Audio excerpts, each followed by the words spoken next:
The film begins with psychiatrist Dr. Malik carefully examining the documents, recordings, and case files of his patient, Malcolm Rivers.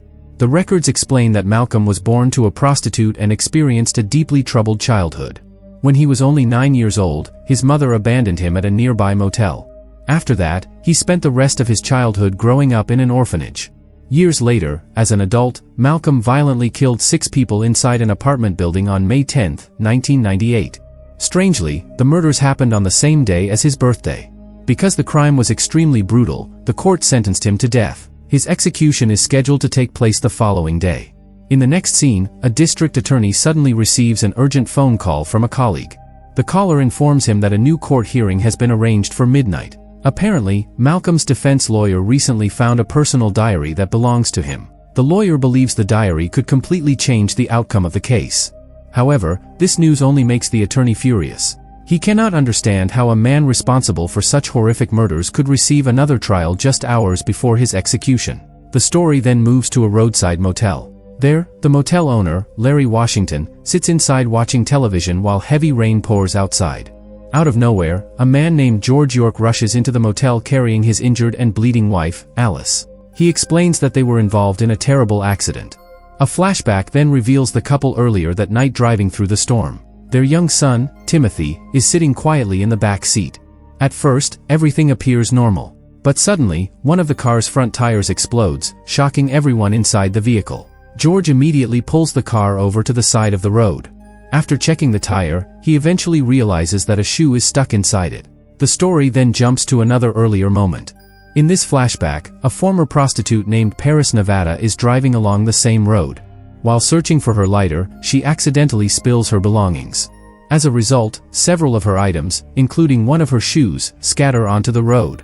Later, George is seen working on fixing the damaged tire. At the same time, Alice stands beside him holding an umbrella over her head.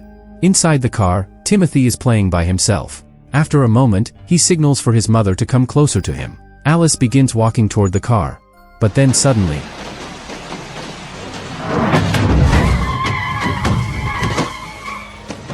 another flashback begins. This time, a man named Edward Dakota is driving a limousine. In the back seat sits a famous actress named Caroline Susan. Suddenly, Caroline's phone runs out of battery. She asks Ed to check the suitcase beside him to see if there is a charger inside. While searching for it, Ed briefly takes his eyes off the road. Because of this distraction, he accidentally crashes into Alice. Ed is immediately horrified by what has happened and wants to help her. However, Caroline urges him to leave the scene and drive away. Ignoring her suggestion, Ed steps out of the car to check on Alice anyway. Meanwhile, not far from there, Paris is still driving along the same road. Soon she discovers that a section of the road has been washed away by the storm. She attempts to turn the car around. But instead, she loses control and crashes directly into a lamppost. At the same time, Ed gathers everyone involved and places them inside his limousine. He then drives them all to the nearby motel. Once they arrive, the motel owner Larry tries to contact emergency services. Unfortunately, the heavy rain has knocked out the signal. Because of this, he tells them that the closest hospital is about 30 miles away. Despite the dangerous weather conditions, Ed quickly offers to drive there himself. He feels personally responsible for Alice's injuries. Caroline strongly disagrees with the decision and refuses to leave the limousine. In response, Ed forces her out of the car and drives away. After traveling a few kilometers, Ed notices Paris standing beside her broken-down car. She asks if he can give her a ride. Without hesitation, Ed agrees to help her. Paris then warns him that the road ahead is flooded and impossible to cross. However, Ed ignores her warning and continues driving forward. Soon enough, he realizes she was right. His car gets stuck as it begins sinking into the floodwater. At that moment, another vehicle appears from the opposite direction. Inside the car is a married couple named Lou and Ginny Igiana. Ed asks them if they can help take Alice to the hospital. But the couple explains that the road in their direction is even more damaged. Since there are no other options, everyone decides to return to the motel and stay there for the night. Before leaving the flooded road, Ed takes a revolver from the glove compartment of his limousine. When they arrive back at the motel, he tells George that they are trapped there for now and cannot leave tonight. Meanwhile, Larry registers all the guests and assigns each of them a room. Not long after that, a police officer named Rhodes arrives at the motel with a prisoner locked in the back of his patrol car. He asks Larry if they can remain there until the storm stops. Rhodes promises that the prisoner will stay restrained the entire time. Ed then explains that a woman is critically injured and desperately needs medical help. He asks Rhodes if he can contact an ambulance immediately. Rhodes attempts to call for assistance using his police radio. However, his attempt fails. Since there is no other choice, Ed decides to treat her injuries himself and begins stitching Alice's wounds using a needle and thread. Eventually, the bleeding stops, and her condition slowly starts getting better. At the same time, Ed notices that the young boy Timothy seems unusual. He hasn't spoken a single word since the accident happened. Ed asks George whether the boy is alright, and George responds that he is. George then explains that Timothy's biological father, who had a very bad temper, left them 2 years earlier. Since that time, the boy has barely spoken. Meanwhile, Larry escorts Rhodes and his prisoner, Robert Maine, to the room assigned to them. Rhodes then secures the criminal by chaining him to the toilet so he cannot escape. After some time passes, Caroline is seen rehearsing a speech. She has no idea that a dark and mysterious figure is quietly standing behind her. Suddenly, the motel's phone makes a beeping sound, showing that a signal has returned. Excited by this, she rushes outside into the heavy rain. She wraps herself with a shower curtain to protect herself from the rain. Then she begins walking around, trying to find a stronger phone signal. But suddenly, despite the storm raging outside, Ed hears some odd sounds and steps outside to investigate. He first notices a broken hook from a shower curtain. After walking a little further, he spots another one. Following the trail, he arrives at the laundry room. Inside, several washing machines are running. From one of them, he hears something spinning around. Ed begins checking the machines one after another. Soon he discovers something horrifying. Caroline's blood-covered clothes are wrapped around her head inside the machine. Rhodes and Larry arrive shortly afterward and are equally shocked by the sight. The three men inspect the washing machine carefully. Inside, they discover a key labeled with the number 10. This happens to be the key to Rhodes' room. Without delay, they rush toward that room. To their surprise, they find that Robert has escaped. Ed gathers everyone together in the motel's main hall. He carefully tries to explain the situation to them. But Larry ruins the moment by suddenly announcing that Caroline has been murdered. He also blurts out that the killer has escaped. This immediately sends everyone into panic. Ed quickly calms them down and reveals that he used to work as a police officer. He then pulls out his gun. After that, he decides to work together with Rhodes to hunt down the murderer. Meanwhile, it becomes clear that the motel owner doesn't seem very concerned about the situation. Instead, he secretly sneaks into Caroline's room. There, he attempts to steal her money. Back in the main room, the remaining guests continue to panic. Ginny Igiana seems especially frightened. Suddenly, she stands up and leaves, saying she feels that something terrible is about to happen. Lou and Ginny hurry into their room together. Inside, the couple continues arguing. It is revealed that they recently got married because Ginny told Lou she was pregnant. However, she finally confesses that she is not actually pregnant. She admits that she lied in order to make him marry her. This truth makes Lou extremely angry. As a result, Ginny locks herself inside the bathroom. Lou begins pounding loudly on the bathroom door. Ginny shouts at him to leave her alone. But after a few moments, the banging suddenly stops. Everything becomes strangely quiet. Feeling worried, Ginny slowly tries to open the bathroom door. But to her horror, she sees the shadow of someone trying to stab her with a knife. Ginny quickly locks the bathroom again. She then climbs out through the window and falls directly into Rhodes' arms. Ed and Rhodes rush into the room. Inside, they discover Lou's dead body. He has been stabbed multiple times. Elsewhere, Robert has successfully escaped from the motel and runs into the desert. Soon he notices several buildings nearby with lights on. He quickly runs toward them. Robert breaks down the door of one building and rushes inside. But to his complete shock, he realizes that he has somehow ended up back inside the same motel he escaped from. This time, Ed and Rhodes catch him. They beat him badly until he loses consciousness. After that, they tie him to a chair. Larry is then given a baseball bat and told to watch over him. Later, Ed and Paris go back to Lou's room. They plan to take photos of the crime scene. While examining the body, Ed suddenly notices something surprising. In Lou's hand, he finds a key with the number 9 on it. The two immediately inform Rhodes about this discovery. Soon after, they see Larry leaving his office. This is strange because he was supposed to be guarding Robert. They quickly call out to him and rush toward the room. But when they arrive, they find Robert brutally murdered. A key labeled with the number 8 lies nearby. The baseball bat has been shoved through his throat. Because of this, they begin suspecting Larry as the killer. The motel owner insists that he didn't kill anyone. However, things get worse when they discover Caroline's wallet in his possession. Realizing that they don't believe him, Larry suddenly grabs Paris and takes her hostage. But then,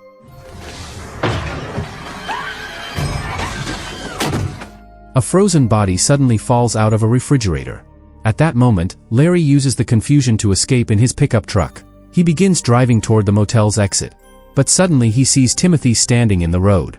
George tries to save his stepson, but Larry runs him over and kills him. The story then shifts back to Malcolm's trial. Dr. Malik explains that the law does not allow someone to be executed if they cannot understand the charges against them. He presents Malcolm's personal diary as evidence.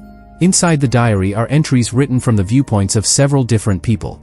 Each entry is written in a different handwriting style. This suggests that Malcolm suffers from a split personality disorder. Because of this condition, he cannot remember committing the murders. Next, Malcolm himself is brought into the courtroom. He is strapped to a wheelchair and appears barely conscious. Back at the motel, the group ties Larry to a chair. They are convinced that he is the killer. In his defense, Larry explains something shocking. The body inside the refrigerator belonged to the real motel owner. His name was also Larry. He explains that he lost all his money while gambling in Las Vegas. Because of debts, he was forced to run away from the people he owed. After his car ran out of fuel, he arrived at this motel. There, he discovered the owner already dead inside. Soon afterward, some guests arrived asking for a room. Since he desperately needed money, Larry decided to pretend to be the motel owner. He placed the real owner's body inside the refrigerator. He hoped that the man's family would eventually come back. But as more guests continued arriving, he could not resist the opportunity. So he kept pretending to be the owner of the motel. After hearing his story, most of the group starts believing him. However, Rhodes still suspects that Larry is the killer. Despite this, the group decides to stay together in the main room. They plan to watch each other closely. Later, while everyone is distracted with conversation, Rhodes decides to check on Alice. But he is shocked to discover that she is dead. Moreover, under her pillow, they discover a key marked with the number 6. This discovery leaves everyone confused, and they begin wondering where the remaining key might be. They soon remember George's body. After moving the pickup truck, they check his pockets and find a key labeled number 7. This discovery shocks everyone, because no one could have predicted the earlier accident. Frustrated with everything happening, Ed suggests that Paris, Ginny, and Timothy get into the car. He proposes that they simply drive around in circles until morning arrives. However, for some unknown reason, Rhodes insists that everyone remain at the crime scene. Once Ginny and Timothy climb into the car, it suddenly explodes. Everyone rushes over and tries to extinguish the flames. But they are stunned to realize that Ginny and Timothy have disappeared. Even stranger, George's body has also vanished. They search the entire motel. During the search, they discover that all the bodies, Robert, Lou, Alice, and even Caroline's head, have disappeared.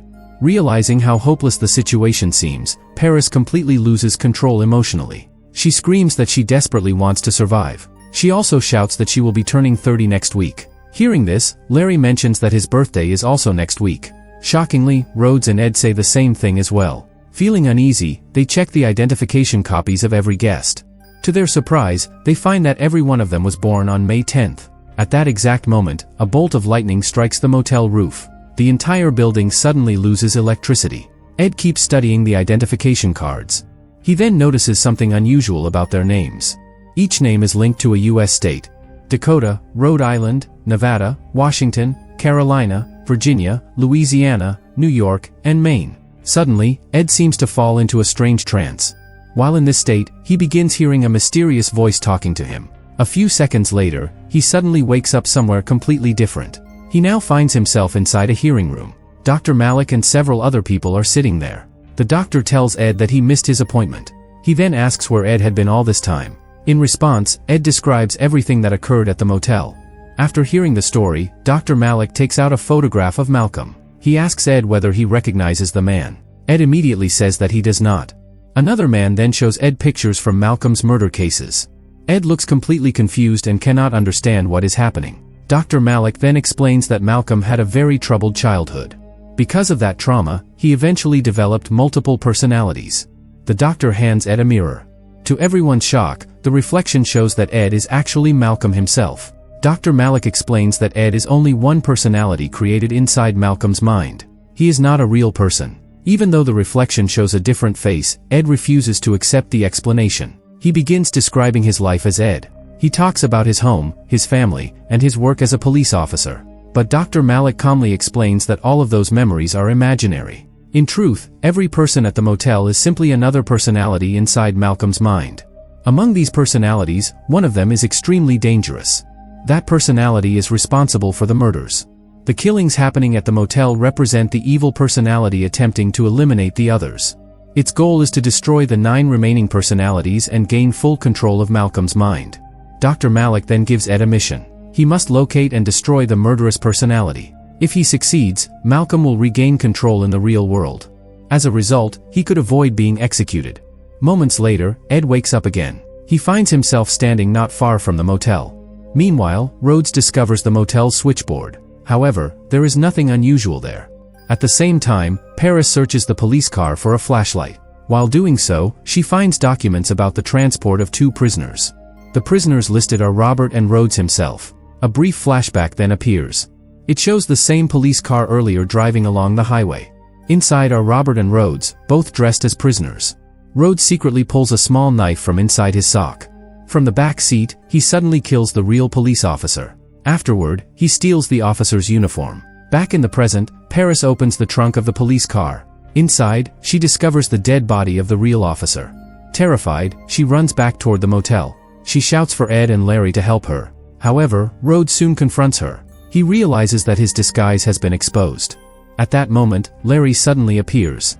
He hits Rhodes with a fire extinguisher. Unfortunately, Rhodes quickly recovers. He shoots Larry directly in the chest. Meanwhile, Paris manages to escape and run away. Later, while hiding, Paris finds Ed. She tells him everything she has discovered. Ed calmly instructs her to stay where she is. He promises that everything will be alright. Then Ed goes off to face Rhodes himself. When the two finally meet, a fierce gunfight begins. Rhodes shoots Ed several times. But eventually Rhodes runs out of ammunition. Seizing the opportunity, the wounded Ed fires back repeatedly. He shoots Rhodes multiple times until the criminal dies. After the fight ends, Paris rushes over to Ed. She promises that she will find help for him. But sadly, it is already too late. Ed soon dies from his injuries. Paris is left completely heartbroken. As the storm finally begins to clear, Paris takes the pickup truck. She drives away from the motel. The story then returns to the real world. Dr. Malik announces that the evil personality inside Malcolm has been eliminated. Because of this, Malcolm is no longer considered a danger to society. He now only requires proper psychological treatment. The judge agrees with this conclusion. He orders that Malcolm be placed in a mental institution. Dr. Malik will personally supervise his treatment. As Malcolm is transported to the facility with Dr. Malik, we are briefly shown the inside of Malcolm's mind. In this imagined world, Paris has returned to her hometown. She has started an orange farm there. One day, while working in her yard, she suddenly discovers the key to room number 1 buried in the ground. At that exact moment, a figure holding a crowbar appears behind her. It is revealed to be Timothy. The boy is still alive. He is actually the true killer personality. A series of flashbacks then appear. They show that Timothy secretly planned all of the murders at the motel. He even staged his own death to deceive everyone. In the final moment, Malcolm struggles to suppress the boy's personality. However, Timothy kills Paris and fully takes control. When Dr. Malik opens the small hatch to speak with Malcolm, Malcolm suddenly grabs him and strangles him to death. And that is where the movie ends.